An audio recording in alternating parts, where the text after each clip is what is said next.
America ಮತ್ತು Iran ನಡುವೆ ನಡೀತಾ ಇರುವಂತಹ ಈ ಯುದ್ಧದಲ್ಲಿ ಸಾವನ್ನಪ್ಪಿದವರ ಹೆಸರನ್ನ ಮೊದಲ ಬಾರಿಗೆ ಅಮೆರಿಕ ಸೇನೆ ಪ್ರಕಟ ಮಾಡಿದೆ. ಇರಾನ್ ಮತ್ತು ಅಮೆರಿಕ ಮಧ್ಯೆ ಸಂಘರ್ಷ ತೀವ್ರಗೊಂಡದ್ದು. ಇರಾನ್ ದಾಳಿಯಲ್ಲಿ ಅಮೆರಿಕ ಸೇನೆಯ 3 ಸೈನಿಕರು ಸಾವನ್ನಪ್ಪಿದರು. ಕುವೈತ್ನ ಕಮಾಂಡ್ ಸೆಂಟರ್ ಮೇಲೆ ನಡೆದಂತಹ ಏರ್ ಸ್ಟ್ರೈಕ್ನಲ್ಲಿ ಸೈನಿಕರನ್ನ ಕಳ್ಕೊಂಡ ನಂತರ ಅಮೆರಿಕ ಅಧ್ಯಕ್ಷ ಟ್ರಂಪ್ ಮತ್ತಷ್ಟು ಕೆರಳಿ ಕೆಂಡವಾಗಿ ಸೇಡಿನ ಮಾತುಗಳನ್ನಾಡಿದರು. ಇದೀಗ ಇರಾನ್ ನಡೆಸಿದ ದಾಳಿಯಲ್ಲಿ ತಮ್ಮ ಸೈನಿಕರನ್ನ ಕಳ್ಕೊಂಡವರ ಹೆಸರುಗಳನ್ನ ಮೊದಲ ಬಾರಿಗೆ ಪ್ರಕಟಗೊಳಿಸಿದೆ ಅಮೆರಿಕ. ಮಾನವರಹಿತ ವಿಮಾನ ಸಂಸ್ಥೆ ವಾಯು ರಕ್ಷಣೆಯಲ್ಲಿ ತಪ್ಪಿದ ಡಿಕ್ಕಿ. ಆ ಸಂದರ್ಭದಲ್ಲಿ 6 ಸೈನಿಕರು ಬಲಿಯಾಗಿದ್ರು. ಅದರಲ್ಲಿ 3 ಸೈನಿಕರು ಅಧಿಕೃತವಾಗಿ ಸಾವನ್ನಪ್ಪಿದ್ದಾರೆ ಅನ್ನುವಂತಹ ವಿವರಣೆಯನ್ನು ಕೂಡ ಕೊಡಲಾಯಿತು. ಈ ಸಾವಿಗೆ ಪ್ರತೀಕಾರವನ್ನು ತೀರಿಸಿಕೊಳ್ಳದೆ ಇದ್ದರೆ ಮುಂದಿನ ದಿನಗಳಲ್ಲಿ ನನ್ನ ಹೋರಾಟ ಮುಂದುವರಿಯುತ್ತೆ, ಅದು 4 ತಿಂಗಳಾಗಬಹುದು, 5 ತಿಂಗಳಾಗಬಹುದು ಅಂತ ಕೂಡ ಅಬ್ಬರಿಸಿದ್ರು ಟ್ರಂಪ್.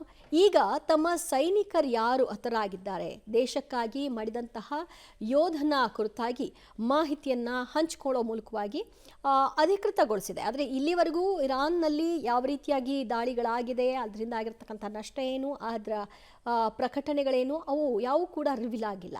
ಬದಲಾಗಿ ಅಮೆರಿಕ ಆ ಹೆಜ್ಜೆಯನ್ನು ಇಟ್ಟಿದೆ. ಇರಾನ್ ಮೇಲೆ ಇಸ್ರೇಲ್ ಮೂಲಕವಾಗಿ ದಾಳಿ ನಡೆಸಿದ ನಂತರ ಅಮೆರಿಕ ಈ ವಿಷಯವಾಗಿ ಮಾತನಾಡ್ತು, ತನ್ನ ಸೈನಿಕರನ್ನು ಕೂಡ ಕಳ್ಕೊಂಡದ್ದನ್ನು ವಿವರಿಸಿತ್ತು. ಈ ಸಾವಿನ ಸಂಖ್ಯೆ ಯುದ್ಧ ಮುಂದುವರಿಯೋದ್ರಿಂದ ಇನ್ನೂ ಹೆಚ್ಚಾಗೋ ಸಾಧ್ಯತೆಗಳು ಕೂಡ ಇದೆ.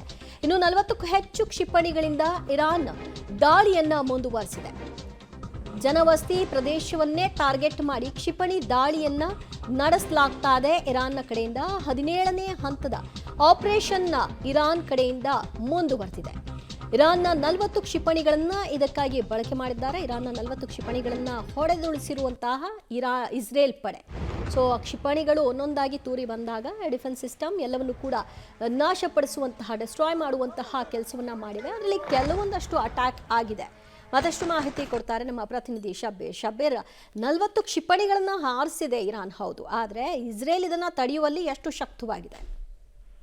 ನೋಡಿ, ಬಹುತೇಕ ಕ್ಷಿಪಣಿಗಳನ್ನ ತನ್ನ ಐರನ್ ಡೋಮ್ ಸಿಸ್ಟಮ್ ನ ಮೂಲಕ ನಾಶಪಡಿಸುವಂತ ಕೆಲಸವನ್ನ ಮಾಡಿದೆ. ಇಸ್ರೇಲ್ಗೆ ಬಹಳ ದೊಡ್ಡ ಪ್ರಮಾಣದ ಹಾನಿ ಕೂಡ ಆಗಿಲ್ಲ ಅನ್ನುವಂಥದ್ದು ಕೂಡ ಗೊತ್ತಾಗ್ತಾ ಇರುವಂತದ್ದು.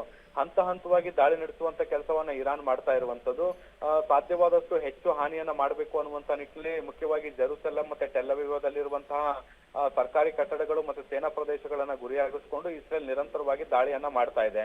ಆದ್ರೆ ಇಸ್ರೇಲ್ ನಲ್ಲಿ ಐರನ್ ಡೋಮ್ ವ್ಯವಸ್ಥೆ ಇರುವಂತಹ ಹಿನ್ನೆಲೆಯಲ್ಲಿ ಎಲ್ಲಾ ಬಹುತೇಕ ಕ್ಷಿಪಣಿಗಳನ್ನ ಕೂಡ ನಾಶಪಡಿಸುವಂತಹ ಕೆಲಸಗಳನ್ನ ಕೂಡ ಮಾಡ್ತಾ ಇರುವಂತದ್ದು. ಆದ್ರೆ ಆಕಾಶದಲ್ಲಿ ಕ್ಷಿಪಣಿಗಳು ನಾಶ ಆದ ಬಳಿಕ ಅದರ ತ್ಯಾಜ್ಯ ಏನು ಕೆಳಗಡೆ ಬೀಳ್ತಾ ಇದೆ, ಅದರಿಂದ ಒಂದಷ್ಟು ಪ್ರಮಾಣದ ಹಾನಿ ಆಗಿದೆ ಅನ್ನುವಂಥದ್ರ ಬಗ್ಗೆ ಮಾಹಿತಿಗಳು ಕೂಡ ಬರ್ತಾ ಇದಾವೆ. ಮತ್ತೆ ದೊಡ್ಡ ಪ್ರಮಾಣದ ಜೀವ ಹಾನಿಯಾಗಿರೋದಕ್ಕೆ ಸಂಬಂಧಪಟ್ಟಂತೆ ಕೂಡ ಇನ್ನು ಯಾವುದೇ ವರದಿಗಳು ಕೂಡ ಬಂದಿಲ್ಲ. ಆದ್ರೆ ಪ್ರತಿನಿತ್ಯವೂ ಕೂಡ ಸರಿಸುಮಾರು 80ರಿಂದ 100 ಕ್ಷಿಪಣಿಗಳನ್ನ ಇಸ್ರೇಲ್ನತ್ತ ಹಾರಿ ಬಿಡುವಂತ ಕೆಲಸವನ್ನ ಇರಾನ್ ನಿರಂತರವಾಗಿ ಮಾಡ್ತಾ ಇದೆ. ದಿವ್ಯಾ.